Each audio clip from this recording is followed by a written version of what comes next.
Muy buenas. Entrevistamos hoy a don José Soriano Ramírez, que es registrador de la propiedad, vocal director del Servicio de Sistemas de Información del Colegio de Registradores. Y vamos a hablar sobre la nueva normativa, sobre el nuevo registro absolutamente digital, para hacernos una idea de qué es lo que nos vamos a encontrar. Muy buenas. Muy bien. La Ley 11/2023 diseña un nuevo modelo de oficina registral basado en un registro que se llevará en formato y soporte electrónico mediante un sistema informático registral. ¿Cómo es este nuevo modelo y en qué se diferencia de lo que encontrábamos hasta ahora? Sí, la principal diferencia respecto del sistema existente hasta el momento es que la reforma operada por la ley hipotecaria ha trasladado los efectos del registro, los efectos de la fe pública registral, de las inscripciones practicadas en papel a las que ahora firman los registradores de forma electrónica, de modo que todos los efectos jurídicos que respetan los tradicionales principios hipotecarios de prioridad, legitimación registral, fe pública registral, como digo, se trasvasan a ese folio, a esa inscripción en formato electrónico que ahora ya practica el registrador desde el pasado 9 de mayo. ¿Aún es posible presentar, no obstante, a pesar de que todo es digital, la documentación en papel? Sí, por supuesto. Una de las principales ventajas o de las principales características del sistema registral español es el que denominamos su capilaridad, o sea, la dispersión por todo el territorio español de las oficinas registrales. Esto permite que el ciudadano, que el profesional que quiera relacionarse con el registro de la propiedad mercantil o de bienes muebles, lo pueda hacer de forma telemática, de forma electrónica o lo pueda hacer de forma presencial, solicitando en su caso el auxilio del registrador, del personal del registro. No hay ningún problema en esa tramitación física si así se desea. Y en definitiva, cuando presentemos, por ejemplo, las cuentas de la empresa, ¿qué nos vamos a encontrar? La situación respecto al depósito de las cuentas anuales que se efectúa, ahora estamos en plena campaña de depósito de cuentas por los empresarios, por las empresas, no ha cambiado absolutamente en nada. Sigue siendo posible la presentación en formato físico, papel, de esas cuentas anuales, si bien hay que tener en cuenta que ya la experiencia de los años anteriores, por ejemplo la del año pasado, nos dice que de prácticamente 1.200.000 cuentas que fueron depositadas en el ejercicio anterior en los registros mercantiles, el 95% de ellos lo fueron de forma exclusivamente telemática. De esta forma, podemos decir que se ha perdido y se ha olvidado ya la tensión que se creaba por culpa del fax. Bueno, en realidad lo que nos dice la reforma operada por la Ley 11/2023 es que, salvo imposibilidad técnica acreditada, no puede ni emitirse publicidad ni presentarse documentos por fax. Evidentemente todos los sistemas fallan, el fax fallaba y muchísimo, y es posible que haya incidencias puntuales desde el punto de vista electrónico, telemático, y que fallen los sistemas. En esos casos de imposibilidad puntual entraría al juego el fax de forma totalmente residual. La experiencia nos dice, casi después de 2 meses de la entrada en vigor de la ley, que el funcionamiento de los sistemas es óptimo, y hablamos de cientos de miles de trámites telemáticos y de peticiones de publicidad online, como lo denominamos, de información continuada de forma totalmente telemática, con lo que el fax va quedando totalmente orillado. De hecho, desde esta misma semana los registros ya estamos interconectados telemáticamente también con las oficinas judiciales del territorio ministerio, con lo que también en este ámbito el fax ha desaparecido. Lo que resultó impresionante es que desde el primer día comenzó a funcionar todo el sistema digitalizado casi sin incidencias, ¿no? Efectivamente, la ley preveía 2 días inhábiles para puesta en marcha de todos los nuevos sistemas. Hemos cambiado absolutamente todo, tanto dentro de los registros como la sede electrónica, que es completamente nueva, y para eso la ley nos daba 2 días inhábiles. Durante 2 días, jueves y viernes 9 y 10 de mayo, los registros permanecieron totalmente cerrados, y ya el lunes 13 de mayo amanecimos con un registro completamente electrónico, con las incidencias normales del despliegue de un sistema, pero que hasta el día de hoy está funcionando perfectamente. ¿Qué son las carpetas registrales y qué facilidades dan? La carpeta registral es uno de los servicios que hemos implementado en la nueva sede electrónica. En ella los ciudadanos y los profesionales que se relacionan con el registro de la propiedad o con el mercantil de bienes muebles, lo que pueden hacer es conocer cualquier trámite que tengan con ellos, desde sus presentaciones, la facturación en su caso de los servicios registrales que hayan demandado, incluso pueden conocer el estado real, en tiempo real, de la tramitación de sus procedimientos, de la inscripción de documentos en estos registros a través de un servicio que hemos denominado como Va lo mío, y que es accesible a cualquier persona que pueda identificarse con su certificado electrónico o con uno de los medios de identificación de clave, DNI electrónico o o cualquier clave PIN, etcétera, sirven para poder acceder a este perfil personal de cada uno de nosotros en relación a los registradores, a los registros jurídicos en España. Me imagino que también se seguirá exigiendo el que haya algún tipo de interés para poder solicitar. Efectivamente, siempre la publicidad, el registro de la propiedad español, el mercantil bienes muebles son registros públicos para quienes tengan interés legítimo en conocer el estado de las fincas registrales, de los bienes muebles o de las sociedades. Por tanto, siempre debe alegarse ese interés legítimo para que el registrador lo califique, lo controle y pueda o no emitir la publicidad si resulta acreditado el mismo. Antes de entrar en temas más cotidianos que nos seguiremos encontrando, llama mucho la atención el tema de la videoconferencia, ¿no? El que se pueda hablar con el registro y que se pueda recibir asesoramiento. ¿Cómo funciona eso? Efectivamente, una de las novedades aportadas por la Ley 11/2023 ha sido la modificación, introduciendo un nuevo precepto en una ley ya de 2001, la Ley 24/2001, donde ha regulado la posibilidad de ejercicio de las funciones registrales a través de la videoconferencia. Si el usuario quiere relacionarse de esta forma electrónica y recibe un asesoramiento por videoconferencia, puede solicitar una cita previa al registro y lo puede hacer a través de la propia sede electrónica de los registradores y ahí podrá consultar sobre notas de calificación que haya recibido, sobre notificación a colindantes, por ejemplo, en procedimientos de bases gráficas o consultas relacionadas con los registros mercantiles. ¿Estamos hablando de titulares o también de los asesores?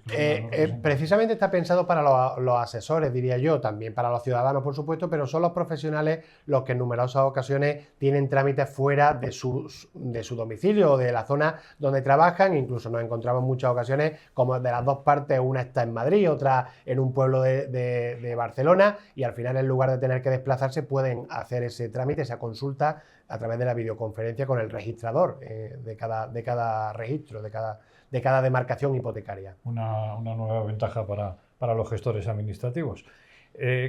Vamos a seguir ahora ya con cosas más habituales, ¿no? Por ejemplo, ¿qué ventajas tiene el sistema de folio real? ¿En qué se va a beneficiar? Bueno, yo creo que ya venía un poquito de antes, pero ¿qué nos vamos a beneficiar? El sistema del registro de la propiedad español y el registro de bienes muebles se basan en un sistema de folio real.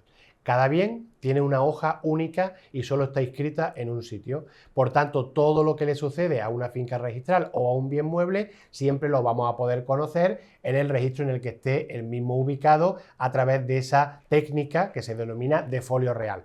La situación del registro mercantil es diferente. Es una situación donde también podemos conocer toda la situación de las empresas, de los empresarios en el registro mercantil del domicilio social, pero para ellos, precisamente por ser personas jurídicas, en este caso el sistema no se denomina de folio real, sino de sistema de folio personal. Al final queda aglutinado dentro de ese folio de una sola hoja, en este caso ya electrónica, todo el historial registral tanto de las personas físicas, de las personas jurídicas, como de las fincas registrales y de los bienes muebles. ¿Se parece más al registro de la propiedad de bienes muebles? El registro de la propiedad y de bienes muebles son mucho más parecidos entre sí, como lo serían el registro mercantil de personas jurídicas en su equivalencia al registro civil para las personas físicas. De acuerdo. Son registros jurídicos en todo caso. ¿Se mantiene la estructura territorial a pesar de que haya una sede única? Efectivamente, uno de los principios esenciales de la legislación hipotecaria en España es la del distrito o la demarcación hipotecaria, donde cada registrador es el responsable de ejercer su función de control de legalidad de documentos públicos y privados en su distrito, como digo, de forma independiente. Por tanto, aunque la puerta de entrada telemática, electrónica de los registros sea la sede electrónica de los mismos, siempre la competencia para decidir en un asunto determinado viene marcada por esa demarcación hipotecaria. O sea que, por lo que veo, en un determinado momento yo puedo entrar dentro de ese registro y solicitar cosas desde fuera de España. Totalmente. La sede electrónica de los registradores únicamente requiere de una conexión a Internet y, en el caso de la presentación de documentos, de un certificado electrónico de firma o de un medio de identificación y de firma que permita remitir telemáticamente esos documentos. Puede hacerse dentro de España, como bien decía, pero también fuera de España, los 365 días del año, están los servicios registrales plenamente disponibles a disposición de los usuarios del registro. En definitiva, para los gestores administrativos, ¿qué ventajas van a encontrar a la hora de trabajar en los registros? Creo que para los gestores se van a beneficiar de diferentes aspectos. El primero de ellos es el de la transparencia del procedimiento registral, puesto que la existencia de una firma electrónica da una inmediatez, una garantía de lo que está sucediendo en cada caso, que le va a permitir conocer con total exactitud en qué estado el procedimiento registral se encuentra, y por otra parte le ofrece las posibilidades tecnológicas de acomodarse a su forma de trabajar. Si quiere trabajar electrónicamente de forma exclusiva, lo va a poder hacer. Si quiere seguir yendo al registro, por supuesto que también va a poder seguir haciéndolo como hasta el momento. ¿Qué seguridad jurídica aporta la firma electrónica, que es sobre lo que descansa ahora todo? Efectivamente. La firma electrónica del registrador es una firma cualificada, es una firma que acredita no solo la identidad del registrador, sino también su cualificación profesional, su propia condición de registrador. Es una firma electrónica que está expedida por el Colegio de Registradores, que es un prestador de servicios de certificación cualificado, cumple, y cada 2 años acreditamos el cumplimiento de requisitos del reglamento EIDAS de la Unión Europea, y lo que nos dice ahora la ley hipotecaria, el artículo 241, es que todo documento registral que sea firmado, primero, solo puede ser firmado electrónicamente, y en segundo lugar, evidentemente, lo tiene que ser con la firma electrónica del registrador. La firma electrónica, por hacerlo de forma ejemplificativa, desencadena todos los procesos. Una vez que el registrador firma, no solo se hacen las notificaciones al profesional, al presentante de documentos, sino también a las administraciones públicas, oficinas judiciales si fuera menester. En definitiva, es la base de la decisión del registrador, o sea, es la consecuencia, una vez el registrador decide practicar la inscripción, que pone en marcha todo el procedimiento registral. Y en un mundo como el que vivimos, en que la ciberdelincuencia acampa por sus anchas, ¿qué sistemas de seguridad tiene el registro? La ciberseguridad es uno de los aspectos, yo diría, la mayor preocupación en este momento por parte de los diferentes colectivos, y nosotros, por supuesto, cuando tenemos tantos procedimientos telemáticos, no podemos dejar de ser uno de ellos y tener esta preocupación. La ley ha contemplado diferentes mecanismos de seguridad. Primero, la existencia de una red exclusivamente colegial, donde están conectados todos los registros de la propiedad mercantil y bienes muebles de España, y a continuación la existencia de 2 tipos de copias de seguridad: copias electrónicas, unas en local, hay multitud de copias locales con diferente periodicidad, y otras encriptadas que se realizan en los centros de proceso de datos del Colegio de Registradores. De esta forma, lo que el legislador ha pretendido es, apoyándose en esa dispersión geográfica de los registros, establecer una organización de seguridad que nos deje con la garantía necesaria para el funcionamiento de este registro totalmente electrónico. Se trabaja con diferentes copias, me imagino. Totalmente, y además de diferente periodicidad, y tanto ubicada en local, incluso separadas físicamente de la red electrónica, algunas de ellas, y por otra parte, como digo, en el Colegio de Registradores de forma centralizada. Y a todo esto, ¿qué papel va a jugar la inteligencia artificial de la que tanto estamos hablando? La inteligencia artificial es indudablemente la herramienta tecnológica del momento, ¿no? Como lo fue hace ya un tiempo blockchain, que parece que está un poco abandonado, aunque sigue plenamente vigente, y ya tenemos una serie de procedimientos registrales donde hemos implementado este blockchain, sobre todo a nivel de identificación. Y luego la inteligencia artificial nosotros la vemos como una herramienta que puede aportarnos utilidad en determinados procesos, sobre todo en procesos tediosos, repetitivos, que al final la inteligencia artificial se revela como un mecanismo idóneo para dedicar a las personas a labores de valor añadido que ahora mismo posiblemente no tengan todo el tiempo para él, porque lo están dedicando en este tipo de labores mecánicas. Entonces, nosotros miramos a la inteligencia artificial de forma positiva y en todo lo que nos puede ayudar, como el resto de tecnologías. Ya en inteligencia artificial utilizamos el chatbot de los registradores de la página web. Todo lo que pueda sernos de ayuda y mejorar el servicio público registral, indiscutiblemente lo incorporaremos. Se decía por parte de los agoreros que con el blockchain iban a desaparecer registradores y notarios. Con la inteligencia artificial también se está diciendo lo mismo. Realmente se va a quedar en lo que es una herramienta, ¿no? Yo entiendo que siempre las herramientas, y más hablando en el ámbito jurídico como lo estamos haciendo, tienen que ser siempre, la tecnología, perdón, tienen que ser herramientas al servicio de los profesionales. Sí que creo, sinceramente, que colocará, y ya lo hace, en mucha mejor posición aquel profesional del derecho que utilice las herramientas respecto del que no lo haga, pero no quiere decir, no veo, no entiendo que vaya a haber una sustitución de esa herramienta por parte de los profesionales. Siempre mantenemos, y así lo entendemos, que la calificación, la valoración jurídica que hace finalmente el registrador es la clave de todo el sistema, que se basa no solo en su independencia, sino en su responsabilidad. Es decir, aquí iremos viendo cómo se implementa la robótica, las cosas que normalmente se repiten y se repiten, pero siempre quedará el juicio del registrador por encima de todo. Así lo entendemos. Eso aporta bastante seguridad. Las sociedades de responsabilidad limitada con aportaciones dinerarias que generan problemas, ¿se podrán constituir totalmente en línea? La ley lo que ha contemplado es la constitución en línea de este tipo de sociedades siempre y cuando la aportación sea exclusivamente dineraria. Cuando la aportación es no dineraria, cuando se aportan determinados bienes inmuebles, por ejemplo, en este caso sí que hay que comparecer físicamente ante notario para el otorgamiento de la escritura de constitución, pero si es aportación solo dineraria, es uno de los supuestos que ha contemplado la ley de constitución totalmente en línea de este tipo de sociedades. ¿Y qué papel juegan los notarios a todo esto con el nuevo registro? La ley 11/2023 ha modificado la ley hipotecaria, pero igualmente ha modificado la ley del notariado. Por tanto, a ellos les afecta igualmente la ley. Para ellos entró en vigor el 9 de noviembre pasado, entraba en vigor a los 9 meses de su publicación y le afecta de lleno, igual que nos está afectando a nosotros, por ejemplo, en determinadas circunstancias, como que el protocolo se convierte en un protocolo electrónico. Ciertamente firman de forma manual, pero luego deben incorporarlo a ese protocolo electrónico y las copias autorizadas electrónicas, a partir del 9 de noviembre, ya disponen de un código seguro de verificación que permite comprobar la autenticidad e integridad de las mismas y que las copias puedan circular. Algo similar, parecido, ocurre con los documentos registrales, notas simples, certificaciones. La propia nota de despacho del registrador tiene certificación de despacho, tiene un CSV, un código seguro de verificación, que en la sede electrónica de los registradores permite, comprobando su autenticidad, la circulación de los documentos. Quien tenga la curiosidad de mirar, bueno, pues las instrucciones y las historias que se cuentan en el registro, van a encontrar una aplicación informática que se llama DiciReg. ¿A qué se refiere?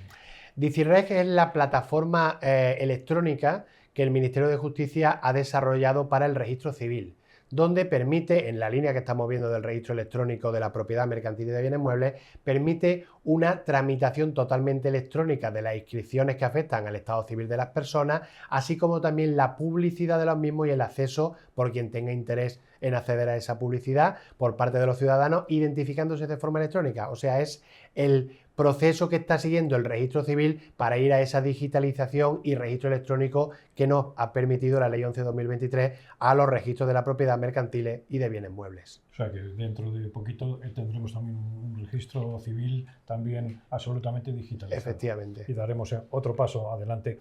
Bueno, el portal tiene otras muchas variables y tal, de estadística, en que se han visto también beneficiadas, por ejemplo, el que habla sobre los terremotos y todas estas cosas. Dentro de la sede electrónica de los registradores podremos encontrar todos los servicios que lo mismo que nosotros ponemos a disposición de la ciudadanía. Entre ellos tenemos, por ejemplo, el geoportal, que es donde está ubicado toda la información gráfica, física de las fincas registrales, y además hay la posibilidad de analizar todas las limitaciones medioambientales, urbanísticas o administrativas que afectan a dichas fincas registrales. Aparte, hay un apartado, valga la redundancia, relativo al portal registral de emergencias dentro del geoportal, donde todas estas catástrofes naturales que están sucediendo en los últimos años tienen su reflejo y ayudan a los ciudadanos porque les permiten identificar las fincas afectadas por el volcán de La Palma en su momento, por los diferentes incendios que se han ido sucediendo,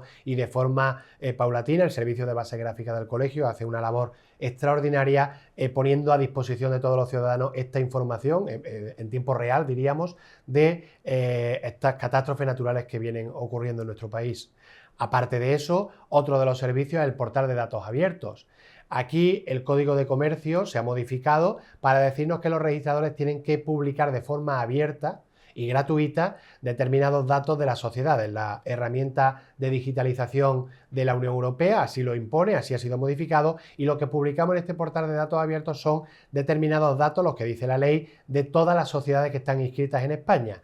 Además de eso, hay un apartado que creo que es muy relevante para los profesionales, tanto jurídicos como económicos, para las administraciones públicas, porque puede ayudar a tomar decisiones, donde toda la información estadística del Colegio de Registradores se va poniendo de forma muy visual, analítica, para que pueda conocerse constituciones de sociedades, extinciones, traslados de domicilios sociales, compra-venta de vivienda, ahora empezaremos con la hipoteca y demás servicios que tenemos en el Centro de Procesos Estadísticos del Colegio de Registradores.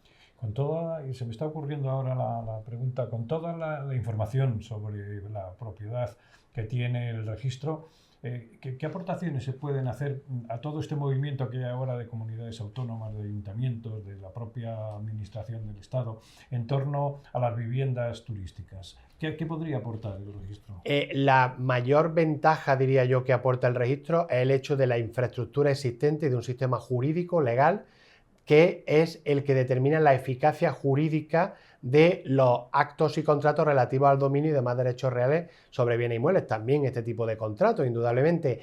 Quiero decir, ya tenemos la infraestructura creada para que las administraciones públicas puedan decidir si este tipo de actos, de contratos, quieren que estén dotados de toda la transparencia, de toda la fiabilidad y seguridad jurídica que aporta el registro de la propiedad, sin necesidad de tener que crear registros administrativos ad hoc, cuando, como digo, el registro de la propiedad es un registro que ya está en todo el territorio español, que ya existe y que además identifica a su objeto por el número de finca registral de forma unívoca, con el código registral único de las fincas registrales.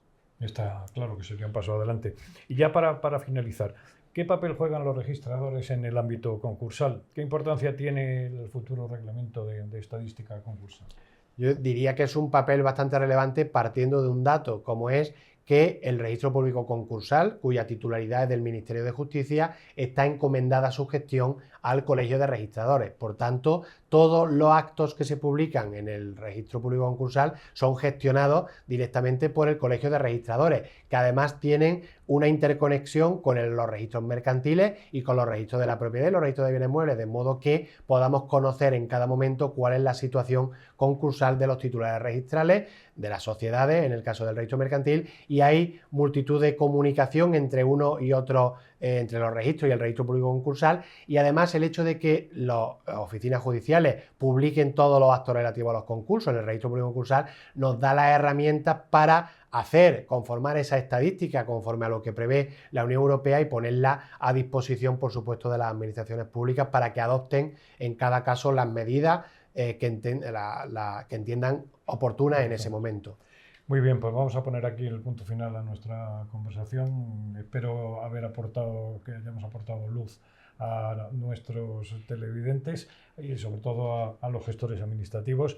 Muchas gracias, don José Soriano Ramírez, y que vaya todo tan bien, sobre todo con lo de la inteligencia artificial. Totalmente, muy bien, muchas gracias, muy amable. Muchas gracias. Hasta otro día. Hasta otro día.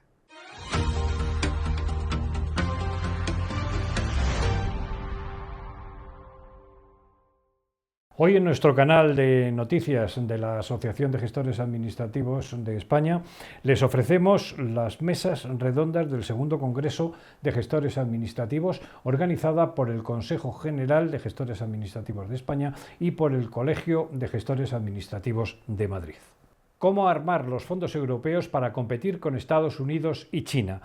Modera Carlos Sánchez, que es periodista del Confidencial. Buenas tardes a todos y gracias, por supuesto, al Consejo General de Gestores por invitarme a moderar este debate, que yo realmente tengo poco que decir. Los moderadores moderamos y estos señores me dan la sensación de que son gente muy moderada y que necesitan poco moderador. Muchísimas gracias a todos por estar ahí, como se decía en los programas de radio antiguos. El asunto central que vamos a tratar ya se ha vinculado de alguna manera a esta mesa anterior, a esta ponencia anterior sobre el tema de fondos de Next Generation, de fondos de recuperación, como se quiera denominar, pero con un enfoque un poco más de economía internacional, que es un poco en su relación que tiene con China y Estados Unidos, las dos superpotencias del planeta. Y el formato de la charla va a ser muy breve, muy sencilla. Yo voy a dar la palabra a los tres con una primera pregunta de carácter general, van a intervenir alrededor de 5 o 7 minutos y luego establecer un debate entre vosotros. Bueno, yo creo que lo más rico para todos, enriquecemos así el debate, y si alguien quiere hacer alguna pregunta, por supuesto que le daremos el micrófono. La primera pregunta que quería plantear a los tres es ¿son suficientes los fondos de recuperación para competir con China y con Estados Unidos? Porque me da la sensación, claro, si uno ve la cifra de 750.000 millones, pues es más de lo que ganamos todos los meses, ¿no? Quiere decir que todo el mundo piensa que es muchísimo dinero. Claro, pero si lo pone en relación al PIB de la Unión Europea, es el 0,5% del PIB. Realmente aportando un 0,5% del PIB podemos competir con China y Estados Unidos. Javier.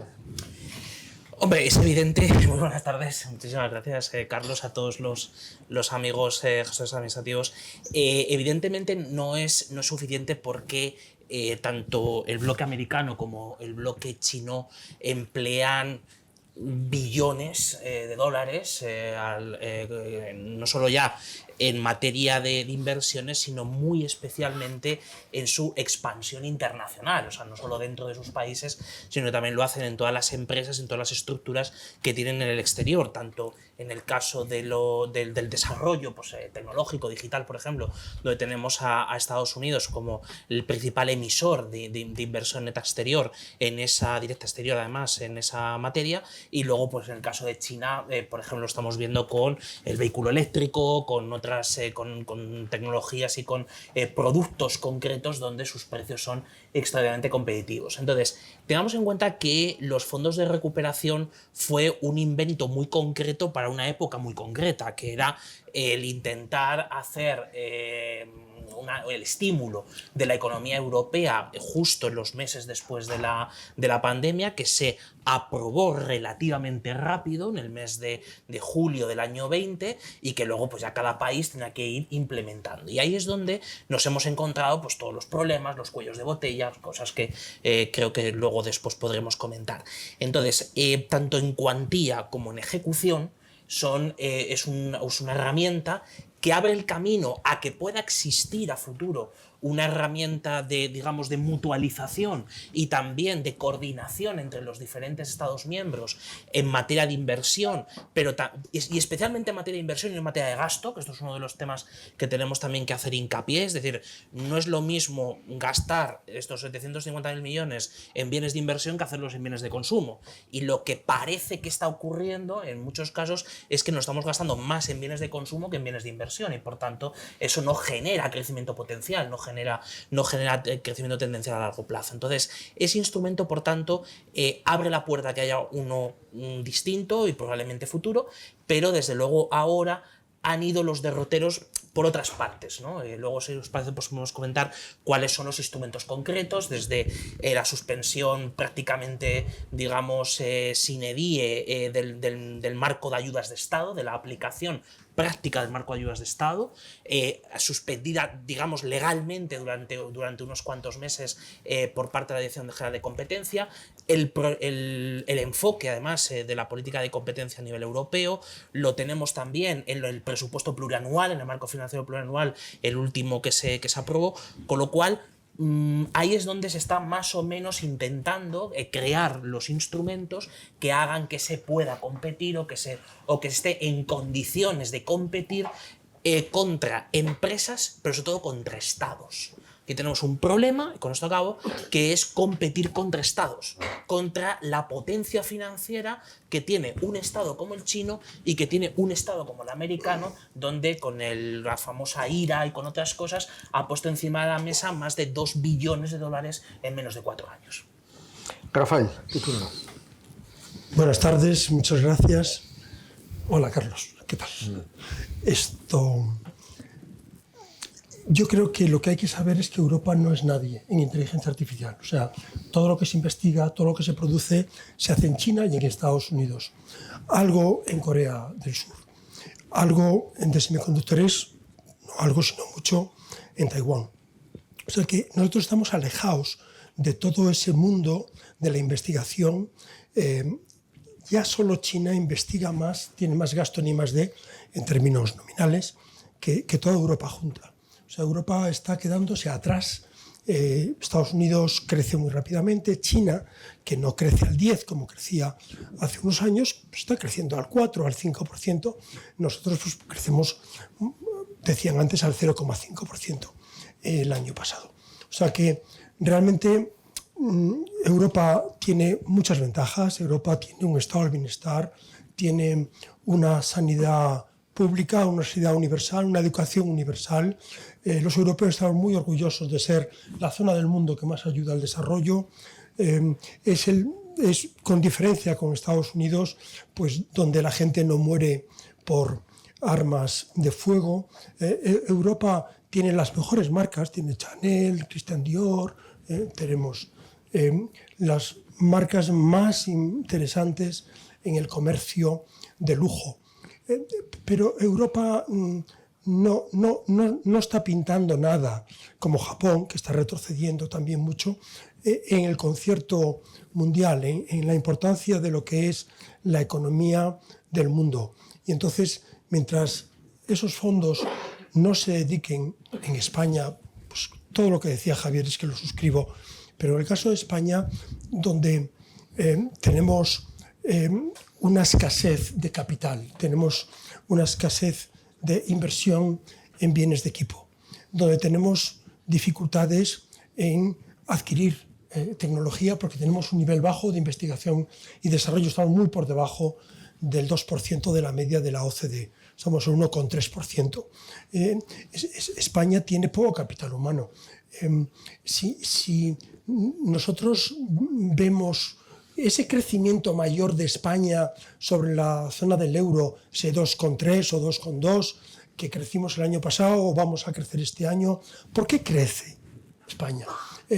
¿Y por qué necesitamos los fondos estructurales? España no crece porque tengamos más bienes de equipo, porque mejoremos el capital humano, porque tengamos mejores niveles de gastos en innovación que el resto de Europa.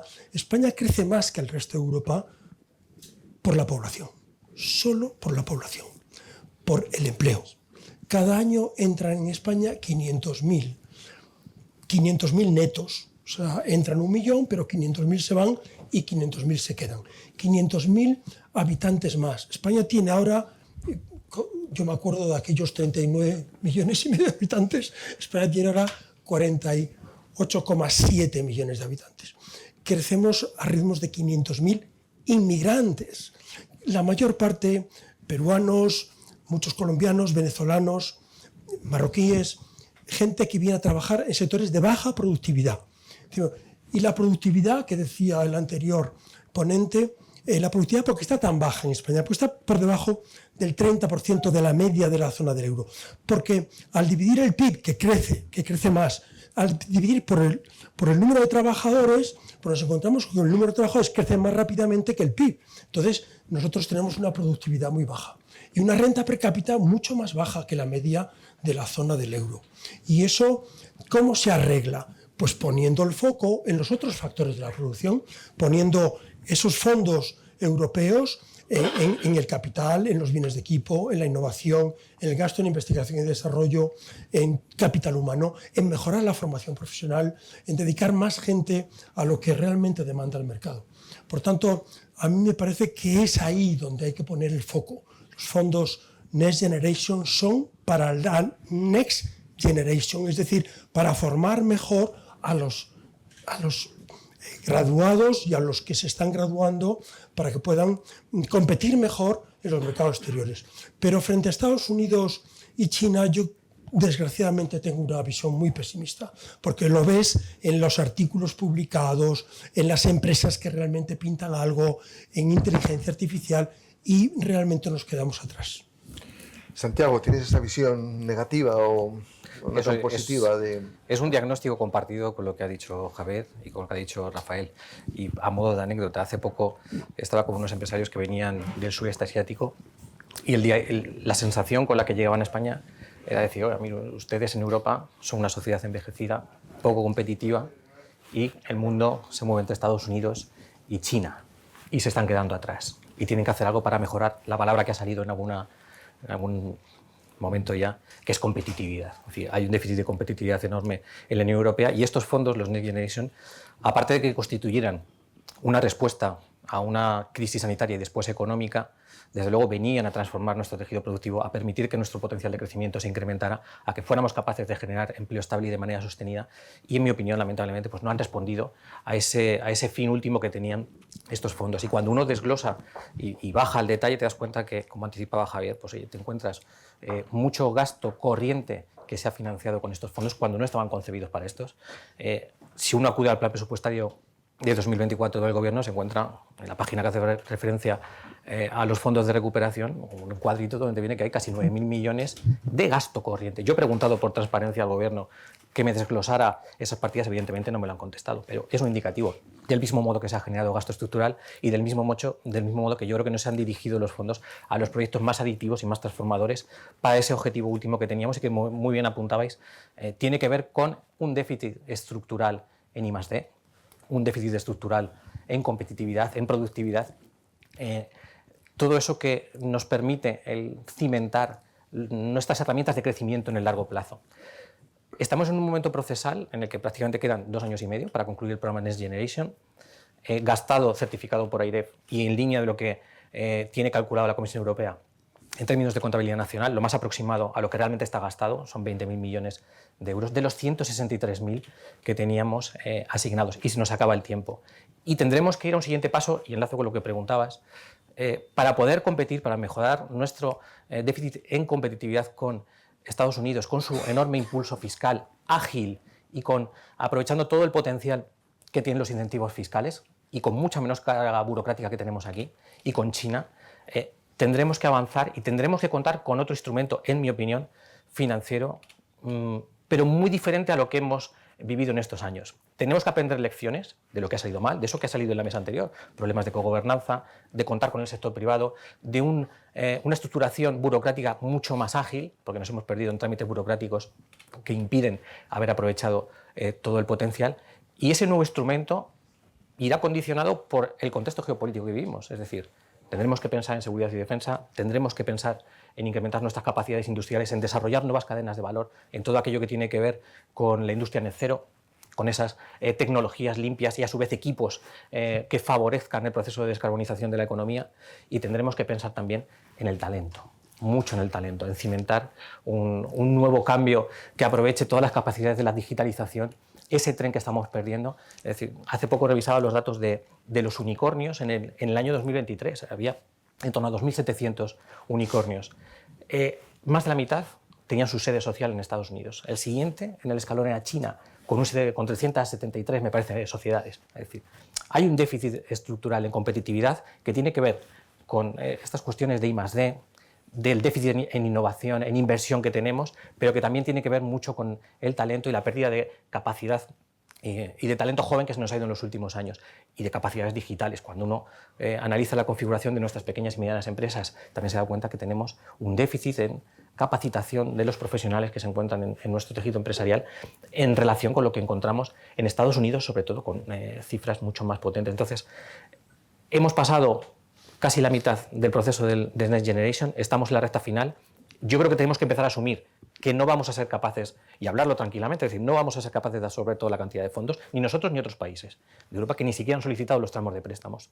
Y esos fondos, junto con otros instrumentos que habrá que pensar y rediseñar, tendrán que componer algún tipo de instrumento financiado también con deuda mutualizada, porque tenemos países como nosotros que no tenemos espacio fiscal como para poder afrontar ese proceso de mejora de la competitividad y pensar hacia dónde vamos, y el hacia dónde vamos va por esas líneas.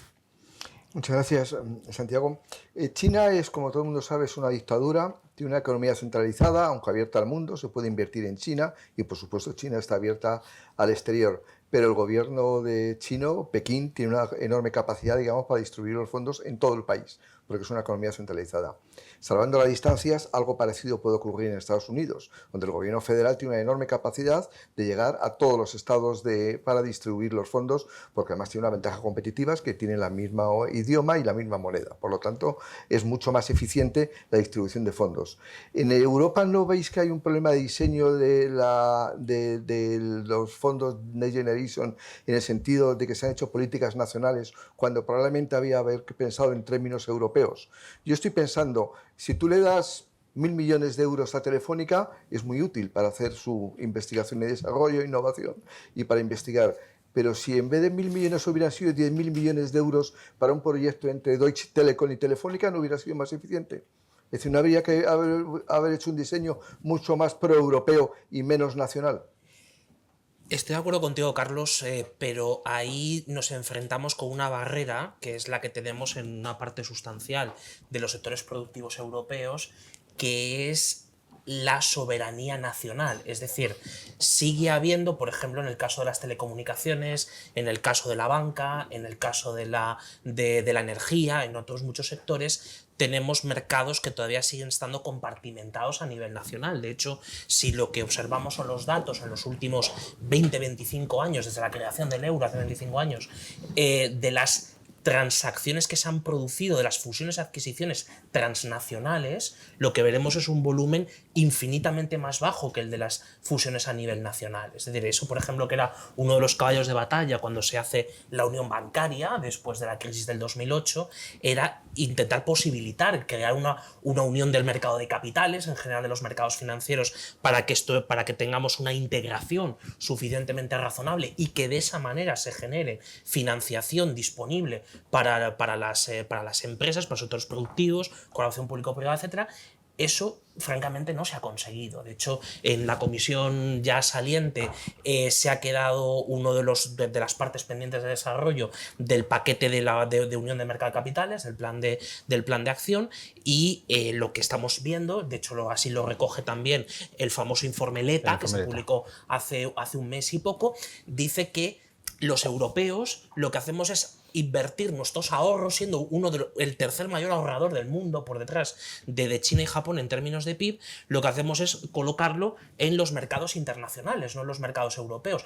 Eso sí, Letta se olvida de una cosa, que eso el profesor Pampillón lo puede explicar mejor que yo, que es una de las cosas que en la macro siempre decimos, que es el principio de la paridad cubierta de intereses. Es decir, invertimos fuera porque los tipos de interés reales y la rentabilidad real de las inversiones que hacemos fuera son superiores a las que se hacen dentro de la Unión Europea. Esta cosa típica que siempre se dice en el periodismo financiero de por qué las bolsas europeas siempre son como la eterna promesa, o sea, nunca termina de despegar la bolsa europea, el Eurostoxx, el DAX, el IBEX, etc. Y sin embargo la bolsa americana no para de subir y es una de las mayores rentabilidades compuestas de los últimos 100 años, ¿no?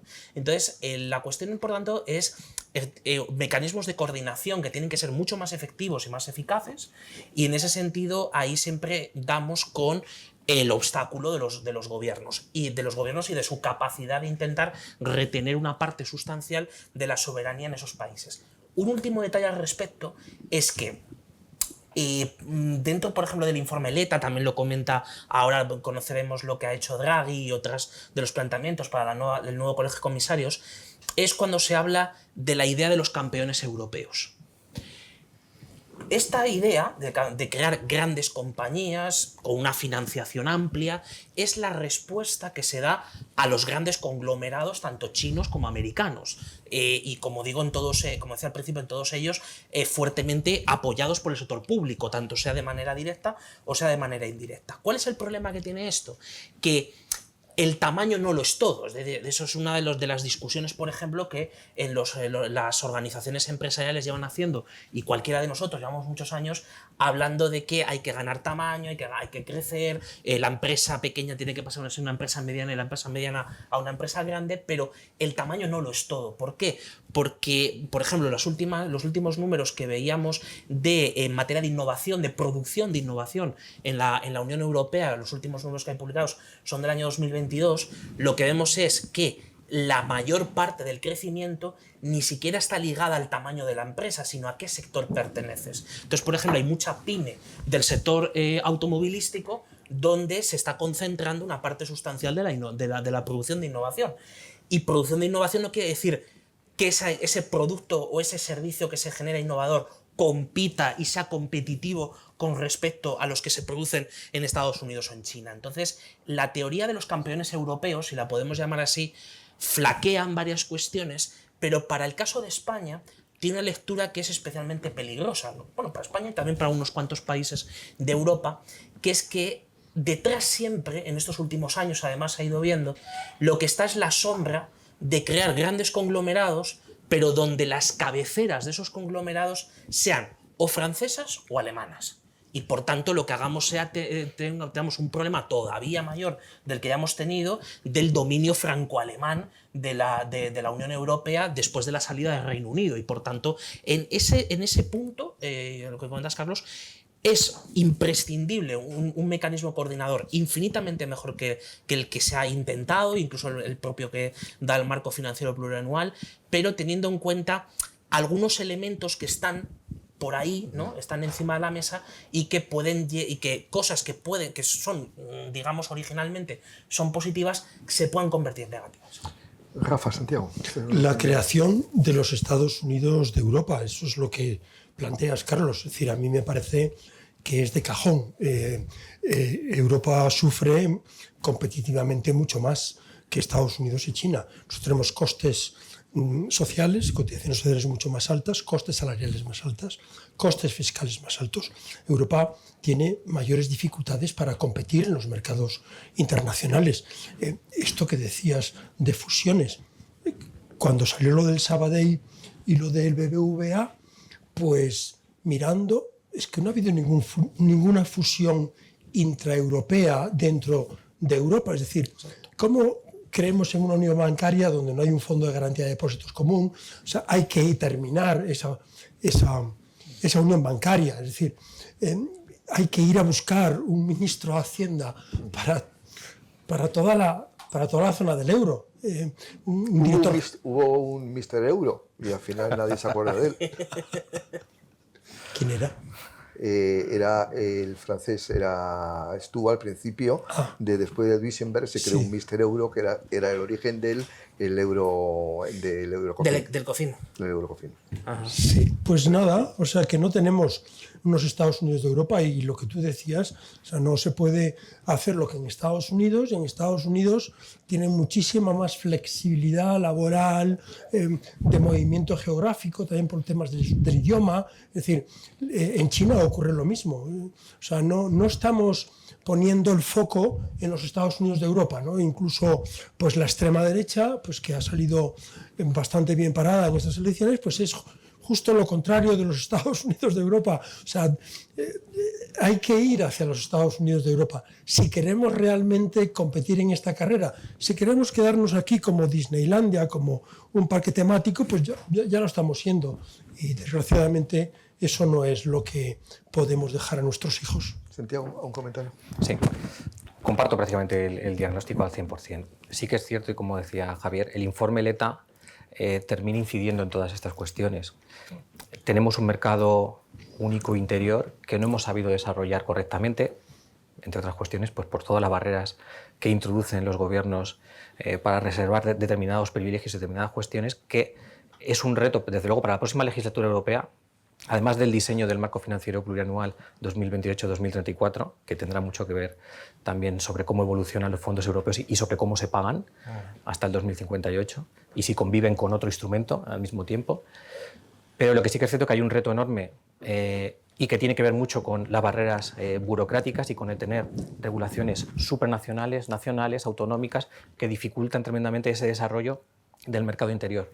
Igual, vuelvo a un ejemplo. La semana pasada estuve con un gran empresario del sector de las pinturas y es increíble cómo tiene que adaptarse a las normativas europeas para poder estar y poner sus productos en cada uno de los países. Y esa es la plasmación práctica de ese mercado interior único que no funciona.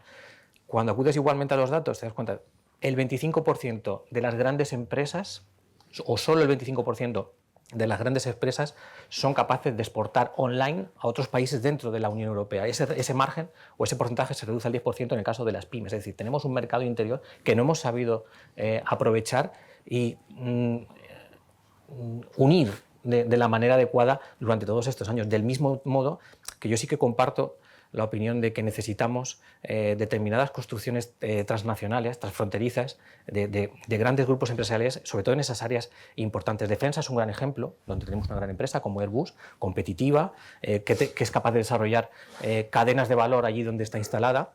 Y este sector, el de la defensa, seguramente tengamos que avanzar mucho más en este tipo de planteamientos, pero sobre todo con una orientación europea. Del mismo modo que no podemos tener plantas de baterías en cada puerta en cada comunidad autónoma, tendremos que tener cierta racionalidad a la hora de diseñar cómo afrontamos todos estos retos. Igual, cuando vas a las estadísticas y te das cuenta, la producción mundial de los microchips de menos de 10 nanómetros, que está el 30 y tantos %, no, casi el 40% lo tiene Taiwán, yo creo que lo habéis anticipado, el 24% que lo tiene Estados Unidos y el otro 18 Israel y 18 Corea, pero no hay una masa europea donde tengamos una producción de microchips en áreas tremendamente claves y que condicionarán mucho el futuro tecnológico e industrial de la Unión Europea. Pues tendremos que pensar, pero no pensar con esa mentalidad reducida, sino con una mentalidad europea donde tendremos que poner racionalidad a unos recursos que son escasos y que salen del bolsillo de todos los contribuyentes europeos. No tenemos esa capacidad y esa agilidad que tiene Estados Unidos, mucho más ágil, mucho más intensa en la utilización de los incentivos fiscales, ni tampoco pues, esa expansión que tiene China fiscal sin los controles que tenemos aquí o que sufrimos aquí en Europa. Entonces es un entorno complejo y debemos de avanzar, insisto, en la línea de lo que comentaban mis compañeros, mucho más en esa profundización del mercado único interior y de generar grandes campeones europeos. Google nos salva de todo y era Jean-Claude Juncker, el año 2004 Mr. Euro. Luego llegó la crisis de 2008 y se olvidó el Mr. Euro. Pero no somos los europeos un poco masoquistas. Lo digo, estamos hablando de fusiones transfronterizas, pero yo recuerdo, y todo el mundo recordará, que la actual vicepresidenta de la Comisión Europea, cuando era comisaria de la competencia, se llevó por delante una fusión que hubiera sido muy importante, que era de Alstom y Siemens. Simplemente para poder competir. Y uno se imagina, pues es difícil que tengamos inteligencia artificial si ponemos barreras a ese tipo de fusiones, bueno, porque son asuntos de carácter nacional. Francia quiere su empresa y Alemania quiere su empresa. Los franceses de luego no estaban por la labor de hacer algún tipo de desoperación. Y no somos también un poco masoquistas cuando nos tratamos, por ejemplo, con las reglas fiscales, mientras se hablaba antes de que España tiene una deuda pública, llegó a tener por encima del 120% y ahora está en el 106, 107%. Pero claro, Estados Unidos está en el 120 y tantos. China no tenía deuda hace 30 años y ahora está en el 90%. Es decir, no somos masoquistas, no nos atamos de pies y manos para competir con China y Estados Unidos, los europeos. Ahí lo dejo. Hombre, vamos a ver, cierto componente siempre de casi diríamos de complejo de culpabilidad se suele tener. Al final, esta es la tierra en el siglo XVI donde nace el calvinismo, ¿no? Entonces, en ciertas cuestiones tenemos pecados de nacimiento y por tanto eso siempre se ha tomado a gala, ¿no? y ha impregnado el espíritu de los europeos, ¿no? Vamos a ver, hay tres elementos, ¿no? Con respecto a si nos estamos autolimitando, ¿no? La primera cuestión, y ahora vamos a la del tamaño de las empresas y las fusiones, es la cuestión de que en los últimos 4 años hemos ido más a la desunión que a la unión desde el punto de vista de la política industrial y de la política de competencia.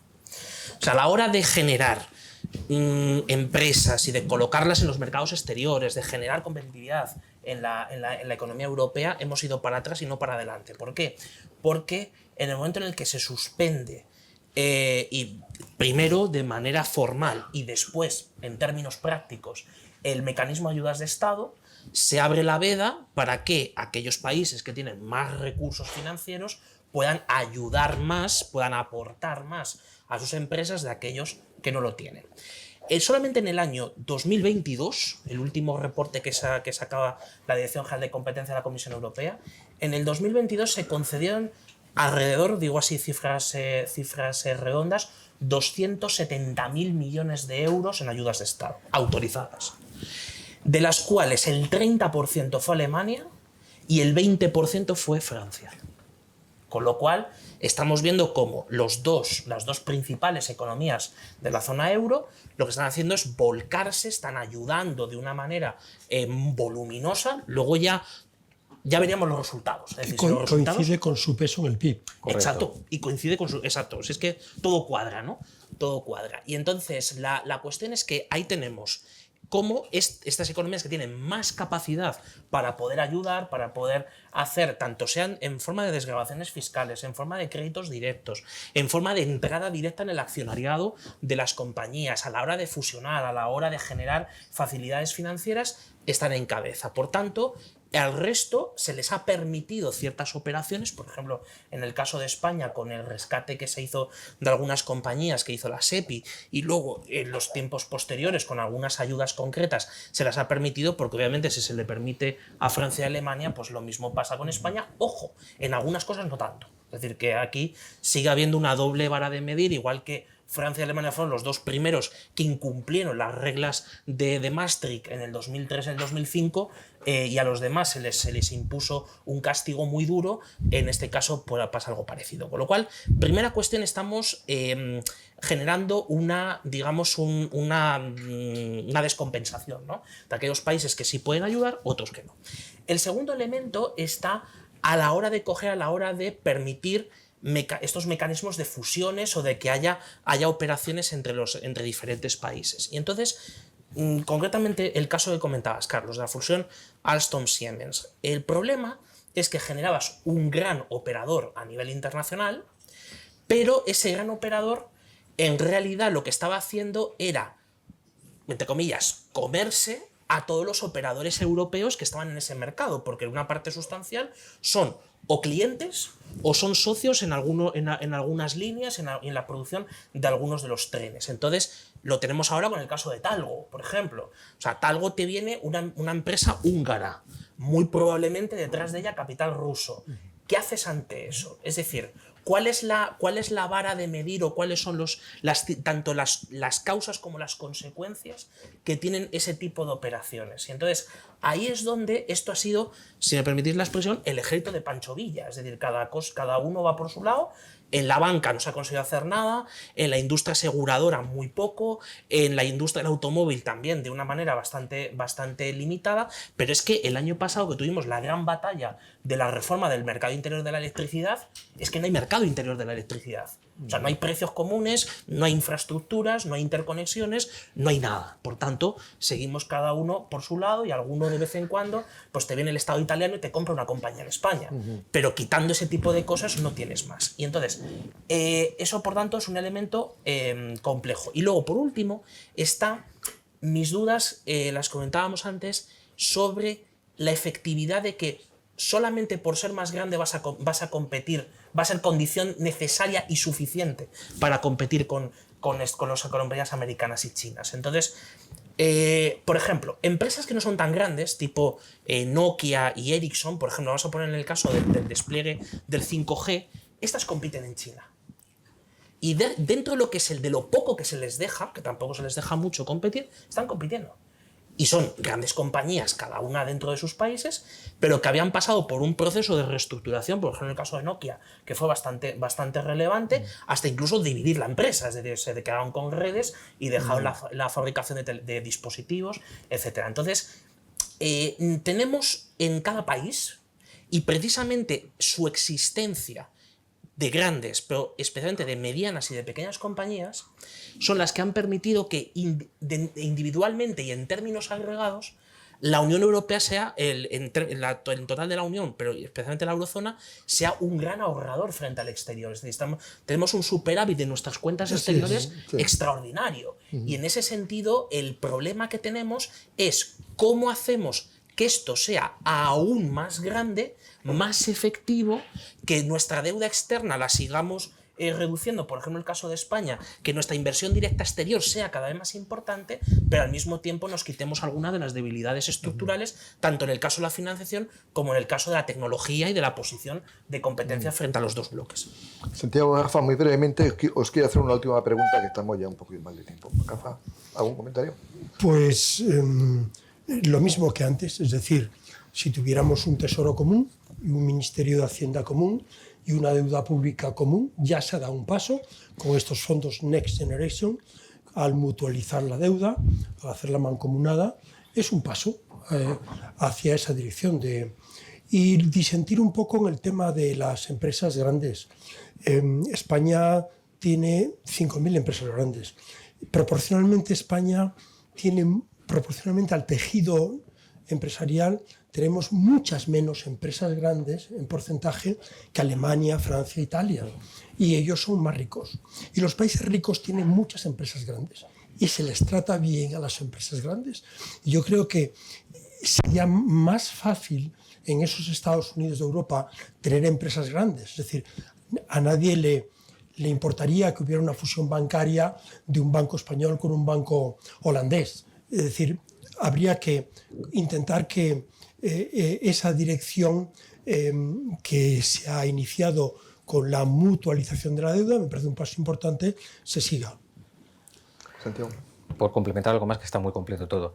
Tendremos que convivir con el proceso de consolidación fiscal, algo que ha sido también en la mesa anterior. Es decir, todo este proceso de impulso a determinadas áreas estratégicas tendrá que convivir obligatoriamente con un proceso de consolidación fiscal al que no podrá sustituir, evidentemente, los fondos Next Generation. Tendremos que replantearnos las ayudas de Estado, como muy bien habéis anticipado. Me venía a la memoria cuando comentábamos el caso de Alstom, Northvolt en Alemania, que le inyectaron 902 millones para que no se fuera a Estados Unidos, que tenía prácticamente, de hecho tuvo que igualar la oferta que tenía de Estados Unidos para evitar esa deslocalización y esa pérdida de inversiones, con lo cual tenemos un reto enorme para poder competir, y eso habrá que reorganizarlo y marcar muy bien cuál va a ser el marco de gobernanza que vamos a tener en la Unión Europea con todo esto. Y por último, evidentemente el tamaño es un factor clave a la hora de incrementar la productividad y la competitividad de las empresas. Estados Unidos, el número de empresas mayores de 49 trabajadores es el doble de la Unión Europea. Ya no hablamos de España, que estamos todavía un poquito peor. Es decir, al final yo también comparto la opinión de que el tamaño es un factor determinante en innovación, en productividad. Y lamentablemente, en exportaciones, en pagar impuestos, en empleo duradero a largo plazo. Y lamentablemente en España tenemos tremendas barreras para que una empresa crezca más allá de los 49 trabajadores, y eso es un factor que indudablemente tendremos que corregir en el muy corto plazo, además. Una última cuestión, que nos queda apenas 5 minutos. Habrá que prorrogar los fondos Next Generation con nuevos fondos, y desde luego en el tiempo parece evidente que sí va a tener que hacerse, ¿no? Porque no va a dar tiempo a gastar tanto dinero, entre otras cosas porque la propia Comisión Europea, Bruselas, ha diseñado una distribución de fondos tan altamente burocráticos que al final complica mucho que llega a los ciudadanos, a las empresas. Sí, lo decía Santiago hace un rato, es decir, es absolutamente necesario prorrogar plazos. Ahí también veremos las diferencias entre países, quienes han sido más cumplidores, quienes menos, pero probablemente la nueva... Pero fíjate, ya lo vemos de nuevo en términos nacionales, cuando es un proyecto europeo. Exacto. Es decir, siempre nos lleva todo a la ejecución, ¿no? Y la ejecución, como ha sido nacional, pues ahí es donde vemos las debilidades del sistema. Pero probablemente, no sé si estarán de acuerdo mis compañeros, pero el Colegio de Comisarios nuevo me da la sensación de que tendrá una orientación distinta, al menos distinta de lo que hemos visto en los últimos 5 años, y eso no es necesariamente malo. Bueno, von der Leyen lo primero que dijo que era una comisión geopolítica, y la verdad que se ha dedicado a la geopolítica más que a la... Geoestratégica. No, probablemente tengamos una orientación diferente, y también incluso a la hora, a lo mejor probablemente, de rediseñar los reglamentos, de que haya una reforma de los reglamentos que establece el despliegue, ¿no? de los fondos y cómo se vaya constituyendo ese mecanismo a largo plazo. Por ejemplo, no hay más que recordar que cuando se creó el Mecanismo Europeo de Estabilidad, cuando ya se le dio la institucionalidad definitiva, fue precisamente a la constitución de una nueva comisión, que fue en el año 2014. Entonces, ahí es donde se terminó de decir, oye, aquí tenemos un fondo permanente de rescate bancario, y por tanto, pues algo probablemente parecido podamos tener. Sí, echar mano para esa gestión de esos fondos, pues de las fundaciones, ¿no? La Fundación Mafre, la Fundación Rafael del Pino. Hay fundaciones muy independientes que pueden gestionar y ayudar. Todos estos señores de este Congreso, de este Consejo General de Gestores, que pueden llevar y hacer funciones que no queden todo en la Moncloa. Es que todos los fondos pasan por la Moncloa. Sí. Es que eso es muy complicado. O sea, que hay que tener una apertura mayor. Y eso desde una nueva comisión se puede instrumentar a nivel de toda la Unión Europea. De manera que no sean los Estados miembros, sino que sean también las patronales, los sindicatos. Es decir, que se pueda gestionar de una manera más abierta, que no solo bajo las directrices políticas de un gobierno concreto. Santiago, Muy breve. El mecanismo Next Generation finaliza el 31 del 12 de 2026 y no se va a prorrogar. Lo ha dicho además la Comisión taxativamente. Es más, es que se concibió... Pero la Comisión saliente, no la entrante. Sí, pero cuando se pactó y modificarlo requiere el acuerdo de todos los países, es tremendamente complejo. Su concepción era una respuesta extraordinaria y temporal. Y del mismo modo que comparto que tendremos que diseñar otro instrumento que clarifique muy bien las necesidades que va a atender. No este totum revolutum que hemos vivido en los últimos años, donde se mezclaba gasto estructural con gasto corriente, con zonas de bajas emisiones y proyectos industriales, es decir, focalizado en seguridad y defensa, focalizado en las capacidades industriales, focalizado en la innovación, focalizado en el desarrollo de nuevas tecnologías. Posiblemente haya que instrumentarlo a través de 2 o 3 fondos, no sea uno solo, sino que sean 2 o 3 fondos, y desde luego vinculado a un mecanismo de cumplimiento de hitos y reformas. Y espero que la Comisión sea mucho más seria a la hora de evaluar los hitos y reformas de lo que ha sido en este primer experimento que ha sido el Next Generation. No vale hacer una reforma por cumplir o aprobar un mecanismo legal, sino que hay que medir el impacto que tiene y la capacidad transformadora y sobre todo de afectar a la competitividad de un país que va a tener una determinada reforma que hasta ahora no se ha hecho. Habrá que reorganizar todo el conjunto de fondos que tenemos en la Unión Europea y darle coherencia, y tendrá que convivir instrumentos ligados al cumplimiento de hitos y reformas que además, si no, sería muy difícil obligar a determinados países porque no tienen los incentivos para hacerlas, y va a tener que ser desde la Unión Europea, insisto que tendrá que ser muy exigente en ese aspecto y convivir con los fondos que van ligados pues, a los compromisos de gasto, a los fondos estructurales que hemos vivido. Y tendremos esas dos formas de inyectar capacidad y inyectar fondos a la Unión Europea. Abres un melón para el año que viene, si realmente la Comisión Europea tiene autonomía política para hacer las reformas a costa de lo que quieren los gobiernos. Quiero decir que esa es otra historia, porque se aprueban muchas veces reformas que realmente son las que quieren los gobiernos y no las que quiere el gobierno. Pero deberían estar alineadas con las recomendaciones del semestre europeo y de verdad dirigidas a cumplir las recomendaciones que vienen determinadas en el semestre europeo. Pues muchísimas gracias a los tres y a ustedes por estar ahí. Muchas gracias.